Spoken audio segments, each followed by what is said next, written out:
進入戲劇創作的實戰階段，也就是兒童戲劇活動對兒童最具教育意義的部分。老師與藝術家必須努力把這部分讓小朋友可以充分參與。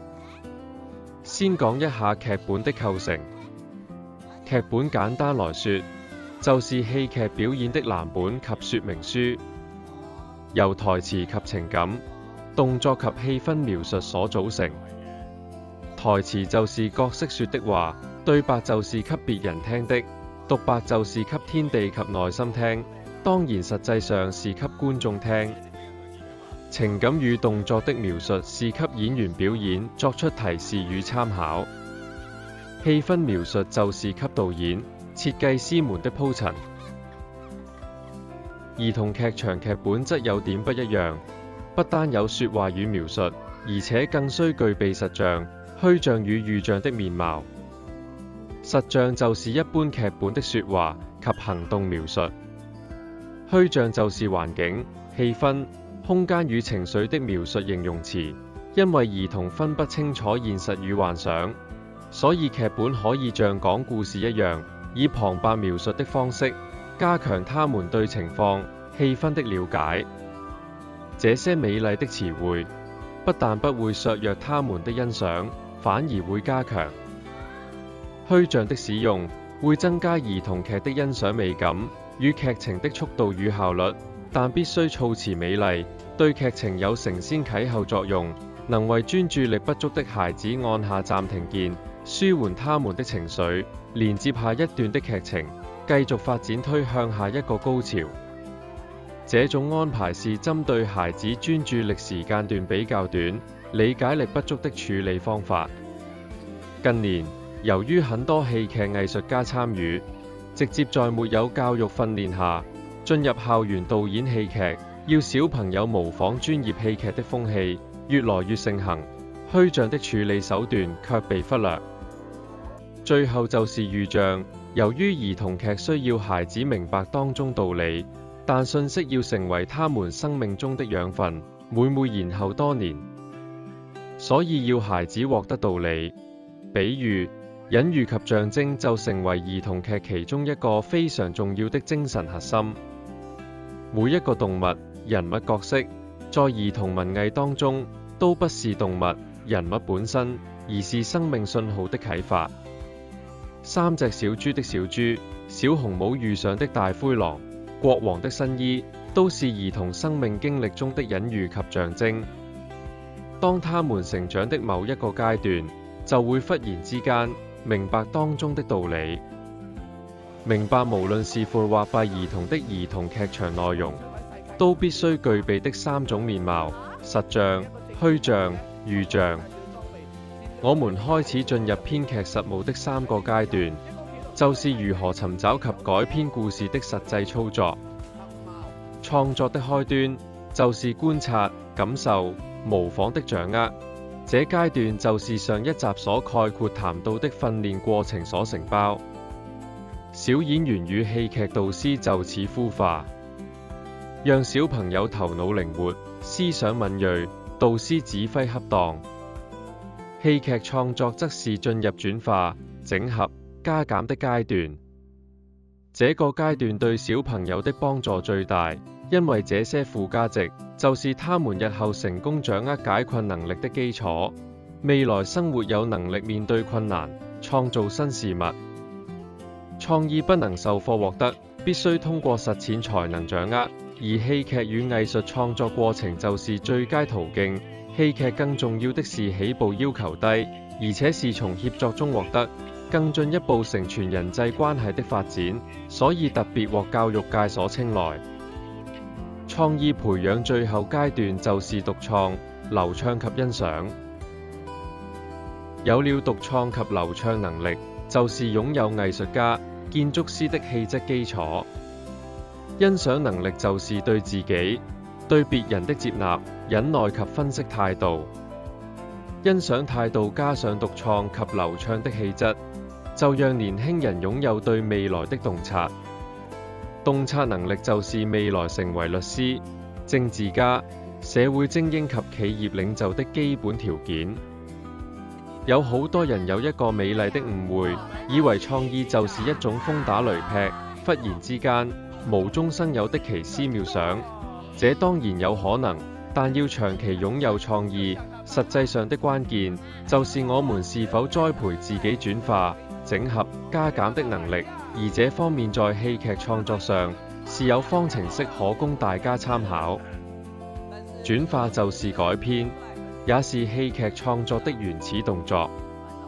原創當然好，但今天要完全原創，與世界各地兒童文學內容絲毫不一樣，已經沒有太大可能，因為世界兒童文學在過去100年有着高速發展，產品豐富，講得出來及講不出來的故事都已經擁有。戲劇扮演招式時空轉換與角色交換正是學校、家庭、劇團改編兒童劇的第一步。改編與抄襲不一樣，獅子王與小白獅基調、框架、故事及角色差不多一樣，迪士尼應該獲得授權，才不是抄襲。明顯在小白獅原創基礎上的卡通片發展及音樂劇改編，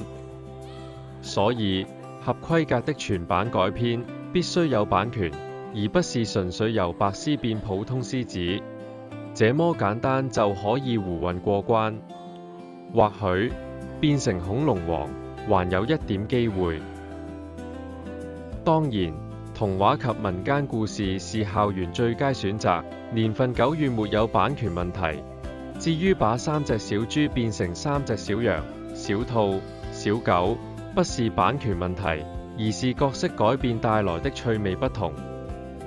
如果借助3隻小豬的吸引，又有小兔、小羊、小狗的不同趣味，故事就更加豐富。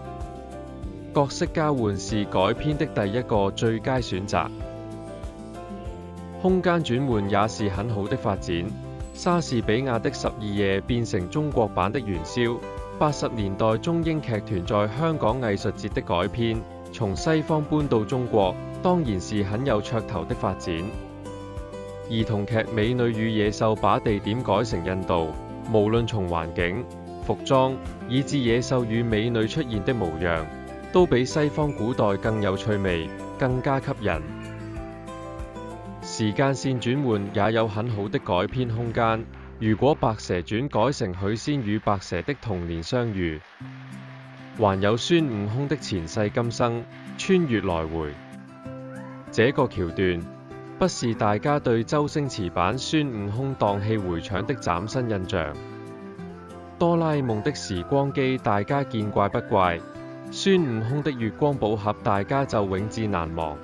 偽科學與神話的交替，友情與愛情轉換了，效果就完全不一樣。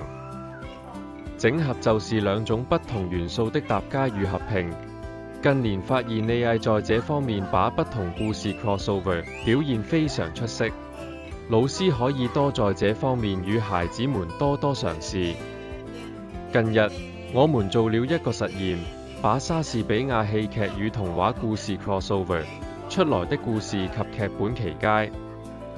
當然調整主次位置也是一個很有趣的嘗試。大家都知道劇本有主角、反角及配角之分，近年兒童文藝主角亦會出現團隊，以多個角色同時完成任務，以此吸引不同年齡段的小朋友投入劇情。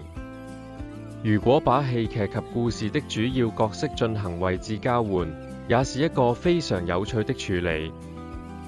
過去在大陸進行校園戲劇老師培訓時，常出一個白雪公主6面體功課，就是要老師學員分成6組，分別以公主、王子、皇后、國王、獵人及小矮人作主角，重寫白雪公主的故事，出來的成績每非常突出，大家可以多多嘗試。還有一個 SAC 的功課，就是分組抽籤、場景、行動、角色，再整合成故事，也很有突破。最後就是加減，無論童話故事及民間故事，轉化成戲劇篇幅都可能過長，需要尋找當中的點子，縮短及刪剪故事內容，來完成劇本。金銀島、綠野仙蹤、長襪子皮皮、小木偶、紅髮安妮，五個孩子和沙仙要搬上舞台，老師伸展功夫必須利落，更重要是要尋找到重要的價值核心及其中一條發展主線。或許只以故事中其中一個角色進行發展，也是不錯的選擇。有了刪剪，